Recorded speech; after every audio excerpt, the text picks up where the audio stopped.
Hello everyone. Today I thought that I would take the time to share with you all how I discovered my personality type, as well as some tips for you to begin to find yours. I believe in my very first video that I ever uploaded, I touched on this, and I've probably touched on this just interspersed in some of my other videos, but I've never done a dedicated video on my journey discovering my personality type. So this is going to be sort of like a story time, go way back when to 2012 when I discovered all this stuff that I think about nonstop now. And at the end of the video, I'm gonna just sort of, for those of you who are unsure what your type is, give you some sort of things to look out for and some advice for discovering your type. So it was 2012. I was 17 years old and I just graduated high school. And I was going to a college that not a lot of my friends were going to. One good friend was going to, and my feeling was that I really wanted to make the most of the summer. I wanted to hang out with my friends as often as possible, and I was excited and ready for going to college, but I was scared because I didn't get into the music school that I wanted to. And so I was trying to be a little bit more practical when it comes to my career choices. So I was very much at a crossroads, as a lot of people who just graduate college are, but I was very emotional, sort of thinking like, you know, what am I gonna do now that I'm not singing? Because ever since I was 8 years old, I was a singer. And I thought for sure that that's what I was going to do. But when I really thought about it, I knew I didn't want to be a teacher, and I knew I didn't really want to be an opera singer. And I can't really play piano or guitar well enough to do it professionally. I can't dance well enough to be on Broadway. I was thinking like, what else could I be an expert in? Like, I just was opening things up to possibility, and I was very scared by that. And I loved my friends, and I really didn't want to lose them. And I was getting frustrated because I kept wanting to hang out and pretend like old times. But, you know, I think all of my friends were a little emotional about that time. I don't know, but like I felt very abandoned and sad and just like scared. It was a very emotional time for me. I remember though, I was hanging out with my ESTP and INTJ friend one late night, and my INTJ friend goes, "Hey, I took this test and apparently I'm like really rare." And I'm like, "Wait, what?" And he like explained that he was an introvert, an intuitive, a thinker, and a judger.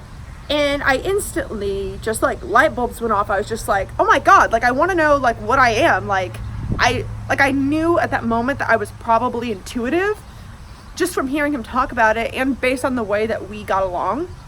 I was like, oh my God, like I need to know what I am. Like, I pretty much knew that I was an extrovert and that I was an intuitive just from hearing him talk, because my INTJ friend and I, we were duo partners in high school, which is in the speech and debate or National Forensics League, if you're familiar with that. And we worked a lot together. We hung out like every single day, pretty much crafting it was pretty much like acting. We worked together, and I knew from our dynamic, I was like, well, I'm probably the extrovert because I've been the one like pulling you to go hang out with all my friends all the time. And I was like, and I knew that we got along in the sense that when we were planning our ideas, we spoke the same language, and it was very easy to coordinate on a creative project because we were always on the same wavelength. So that was sort of my initial thought going into it. And then after hanging out with them, I remember like the next day or something, I was like looking online at like all these tests, and every single question I was like, oh my goodness, what am I? Like, I was pretty positive on the extrovert. That was the one thing that I didn't even really question, because my best friend growing up was an INFP, and I was very aware that I was extroverted because, I mean, like with my INFP and my INTJ friend that I was really close with, I was aware that they were annoyed with me, and I was aware that I was needy, and I was aware that They sometimes didn't want to handle my emotions, and I was aware that I was sensitive and all those things. And so I knew that about myself, and I was pretty positive I was an extrovert and intuitive, as I mentioned. But I got stuck on like the FT and the PJ. And I believe the first time I took it, I got ENFP, and I read the description and I was like, I don't know. I was like, I feel like I'm a pretty reliable person. I was like, I don't like to stick to a plan, and like my room's sort of messy, but I feel like I'm a very dependable, like loyal, reliable person. Not that ENFPs can't be that, but that was just what my 17-year-old brain was thinking. Is I was like, I don't know, that doesn't really sound like me. And then I took it again, and I remember I took it instantly, because whenever I saw the description, I sort of just felt like, nah, like it just didn't ring true for me. I decided to answer differently on all the questions I was unsure about. And then I got ENTJ. And as soon as I read that, I was like, nope, I am not that. Like, I knew, like, they were all like, oh, they can seem sort of cold. And I was like, no, not at all. But, you know, then my dad was like around, and he was like, what's going on? And I told him I was taking the test. And I was like, what do you think? Because I think it was human metrics test that I was taking. I was like, what do you think? Like, should I care about mercy, or do I care about, was mercy or justice? And I was very hung up on that question. I was like, well, mercy for the right people. Like, to me, justice doesn't mean like retribution and like the death penalty or anything like that. To me, justice means standing up for people, and, you know, everybody deserves justice. And I was very confused by the question. And my dad just sort of laughed, and he was like, oh, you're definitely a feeler. And at that point, I was like, okay, like, tell me why. And I had no clue, but my dad then tells me, like, I'm an ENFJ, I think you're an ENFJ, and I also am certified in Myers-Briggs. And so I was having this whole like, oh my gosh, I didn't know this thing existed. Meanwhile, my dad was certified the entire time, and I had no clue. So I made my mom and sister take the test. They both got ESFJ, and that pretty much made sense. And I was talking to my dad about it. And I really think that the reason why I didn't instantly know I was a feeler is because a lot of my friends that I hung out with ever since a kid have been feelers, and my family is all a feeler. And so I think that a lot of people talk about like the nature and nurture aspect of your personality. And I feel like if I would have been raised in a household with thinkers, I would have instantly known I was a feeler. And I do have like grandparents and like uncles and cousins that are thinkers. And like once I made the connection, I was like, oh yeah, definitely, I know I'm a feeler. But sort of at first, like I grew up in like a household where it was okay to share your emotions. And, you know, I always got really good grades in school. I was always a total overachiever in a lot of aspects. And so I was thinking like, maybe I could be a thinker because I at least try and like think things through. Or at least that's what I was thinking of. But then I remember when I read the first like ENFJ description, like I looked at a lot online, and it was talking about how these people like pick up the emotions of everyone else, and they can sometimes feel misunderstood, or they can feel like people don't care for them to the same level that they care for others. And about how we can sort of reach out to people and find distractions to we have like this intense like inner voice that can leave us to feel misunderstood, that we also can, it's like, I can't remember how it was worded, but I remember just feeling like it hit me so strongly. And I felt like I'm such a seeker. Like, what am I always seeking? Like, I'm always wanting more. I'm always looking deeper. And I started to realize around that time that I probably expect a lot from my friends without even realizing it, just because I have so much emotional energy. And I also started to realize that if I was always seeking something more and something new, and looking out into the future, and if I was always mentally one step ahead, then how was I ever going to be happy? And that sort of clicked to me very early on. That is something that a lot of NJs struggle with, is we have a sort of visionary mindset that can be helpful in achieving our goals, but can also be detrimental if we're trying to be present in the moment. So that's kind of my story of how I discovered it. Once I knew my type, it was pretty easy for me to type the fact that my best friend was an INFP, because I knew that we related on the NF side, but that, you know, she was more introverted and she was more aloof and a little bit lazier and a little bit harder to pin down. But, you know, we did relate on that sort of NF creative aspect.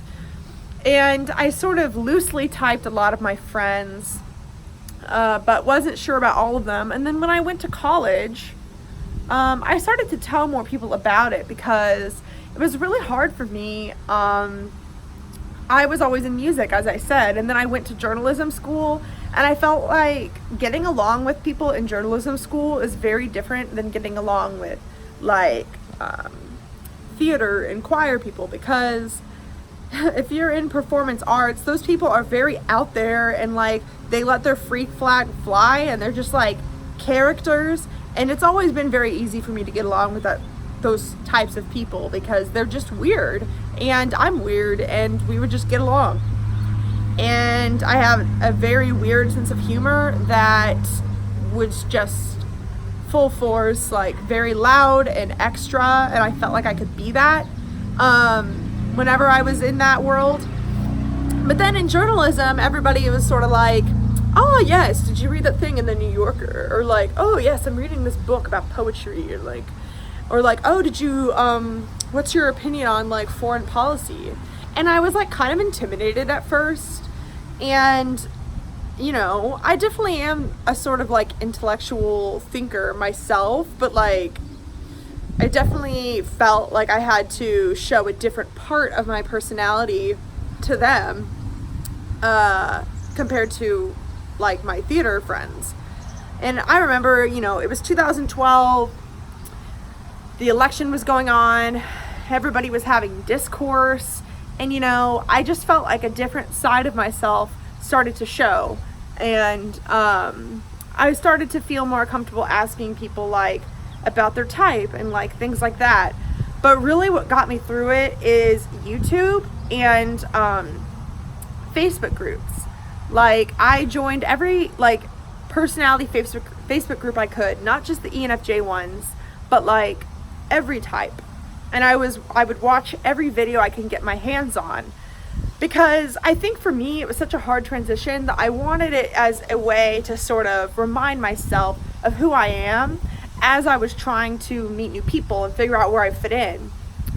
And you know, I'm a lot more than just being an ENFJ, but it was helpful for me at that time to have a framework for understanding like how I might be different from other people, and just to understand myself better. Because a lot of people say that we develop our auxiliary function at around like the age 18, 19. I feel like that was definitely true for me. I started developing my introverted intuition. I started being a lot more introspective than I was in high school. And you know, I had reason to be. I was thinking about my future. I was thinking about my future career, who I was, as everyone is around that time. But it was definitely like a lot of NI propping up. And I ended up quitting my music major. And like on a whim, I quit it because I knew that I wanted to figure out what else I was interested in. And that I didn't, like music would always be a part of my life, and it's like a hobby and everything for me. And I love it. It's a part of my heart and soul. But it wasn't what was going to make me money. And I knew that. And I was like, well, what else do I even like? And I loved my philosophy class I was in, and I loved my sociology class. And so I just started taking sociology, philosophy, psychology classes. And my NI really started to develop, and I would just ask questions on forums. I was on there like every day, and I met so many people. A lot of you guys might even remember me from then. I met so many people.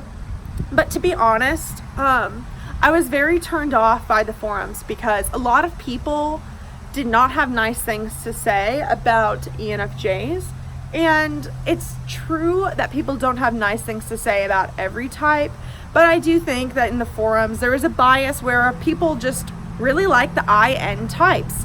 INFJ, INTJ, INFP, and INTP, they were pretty much all over there. And I would try and participate, and I felt like I couldn't participate because either people didn't like my FE or it came off the wrong way or whatever, especially the NE users. I felt like I would try and ask a question and it would be misconstrued by NE, or that there was a lot of people just that had the wrong idea about FE. And I kind of knew going in, like, I knew I was an ENFJ because what other type would I be? And it fit me so well. But I kind of knew, like, I was like, I feel like these people that are talking about FE, which is my dominant function, I feel like they don't know what it's like to actually be an FE dom. And so I'm going to go in, and once I started to get comfortable, I was like, I'm going to go in and maybe correct them, or maybe let them know, like, maybe they just don't know what it's like to be an FE dom. And then so as I started correcting people, then people started saying either I was wrong about FE or that I was wrong about my type. And it really turned me off, guys. Like, for real, like, and especially back then, like, I was so much more sensitive. I was so much more defensive. And I was so much more, like, unable to trust my own opinions and my own discernment.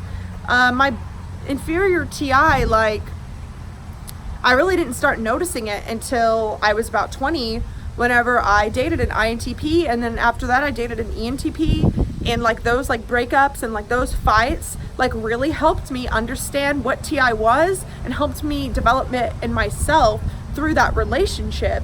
But before I had that, like, I didn't really understand TI at all, and I didn't have any like TP friends around, and I would just believe whatever people were saying. And like, if I would see someone say like an ENFJ wouldn't excel in this career, I would take it to heart. Like, I thought that that meant that either I was the wrong type, or that like I was just trying to figure out my career, like, and figure out who I was. And like, those stereotypes, I really did take it to heart, and it really turned me off from the community, and it made me afraid to participate.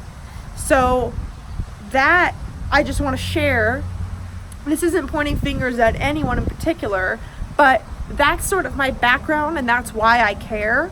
And that's why today, as I have a more evolved understanding of how these things work, I want to protect those who are in the position that I was in, because I know how that feels. And I don't want you, especially people who feel like they're in a vulnerable position where they're trying to figure out who they are and where they want to go. I don't want people to use stereotypes to keep you small and to limit your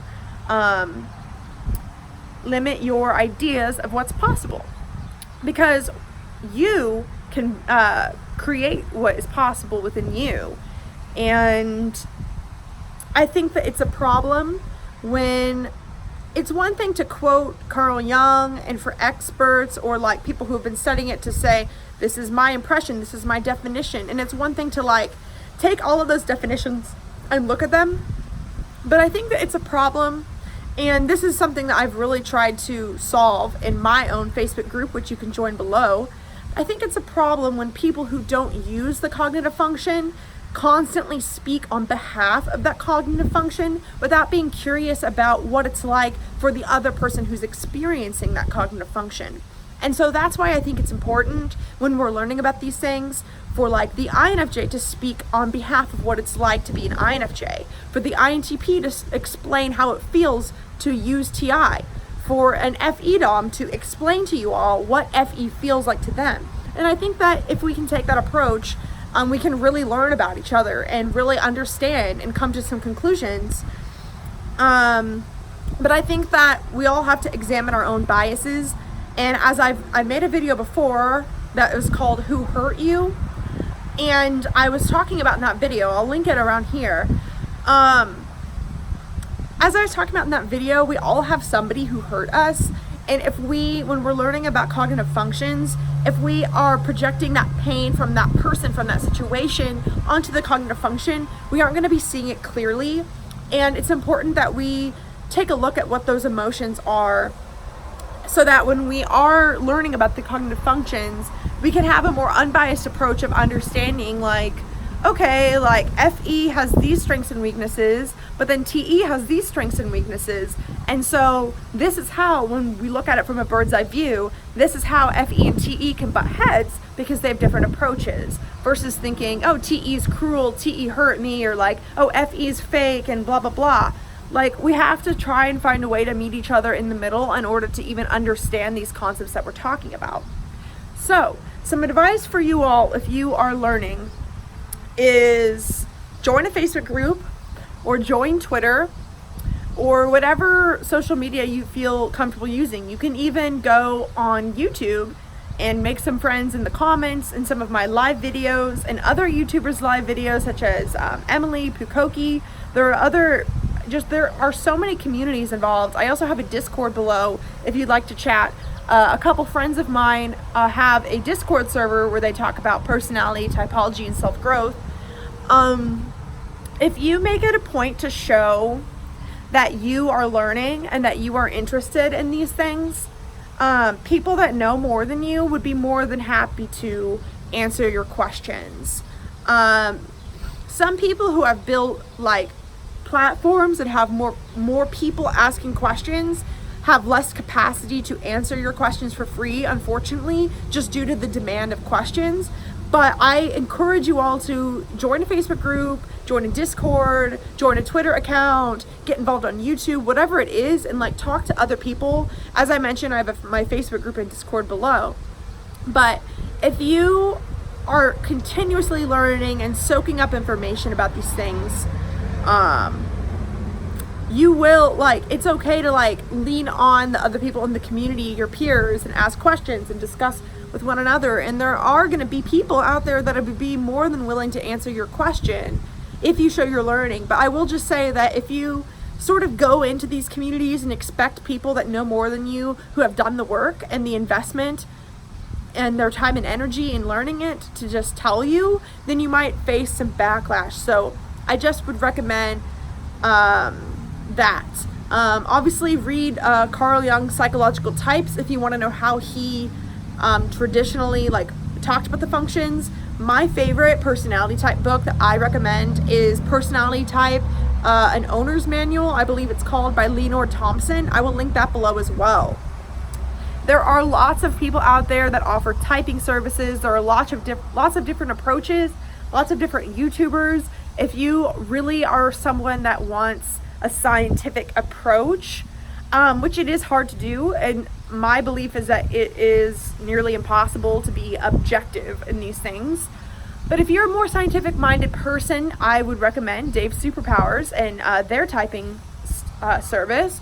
But I also offer a typing service for those of you who just want to get jump started in your understanding, and you might just want a second opinion from somebody who understands the way these functions work, to tell you like what I think about your type. I do offer that now, and so that will be linked below as well. But you know, that's not mandatory. You can figure out your type on your own, and I want to offer that to people who want to know, and because it can sort of you know, it can be a good investment for you if you don't want it, if you want a second opinion, or like it does take a long time to research this stuff and to understand it, and so it makes sense to want somebody who has done more time and investment understanding this stuff to help you. But I want you to know that you don't have to, like, because at the end of the day, you know yourself more than I do. You know yourself more than Dave does, more than any other like YouTuber or whoever you see as an expert. And even the Myers-Briggs certified practitioners are only going off of the answers that you gave them. And so really this is a long journey of understanding who you are and being willing to communicate who you are, and being willing to look closely at how you process, and then also understanding the philosophy and the theory behind it, and then matching that up to your process. And I think that one reason why getting a type getting typed could be helpful is that we do tend to be unaware of our own biases and unaware of the way we view ourselves. And so asking another person for help, and if you can't afford typing service from me, you could ask your friends to help you. It could be really beneficial to just get another angle of how you come off and how you act and like what do you actually do, not just how you want to be and how you want to be seen. So I have another video, well obviously I have lots of videos, but I have another video that I will link at the end of this video that sort of just talks about the basics of extroversion, introversion, intuition, sensing, feeling, thinking, perceiving, judging. If you're interested in that, Google is your friend, obviously. I feel like my videos, it can be kind of hard to just jump into if you are a beginner, but I'm going to be doing my best to creating more videos that are focused toward beginners. There are lots of stuff out there. I just recommend to be discerning and don't just trust one person's word for it. It's going to be a lot more beneficial for you if you survey all the information that's out there and sort of come to your own conclusion, or ask yourself what seems to be the most logically consistent to you. And of course, talk to real people. See if the ideas line up with your actual real life experience. As I said in another video, Carl Jung talked about, how he increased his psychological experience and how that helped him understand when he's wrong about his own theory. And so these theories is just one piece of the puzzle. Understanding human nature and how people work is the other half of the puzzle. So if you have any questions that you'd like me to go over in another video, type that below, and I pick a question once a week to answer for free for you all on a video. So happy self-discovering and have a wonderful rest of your day.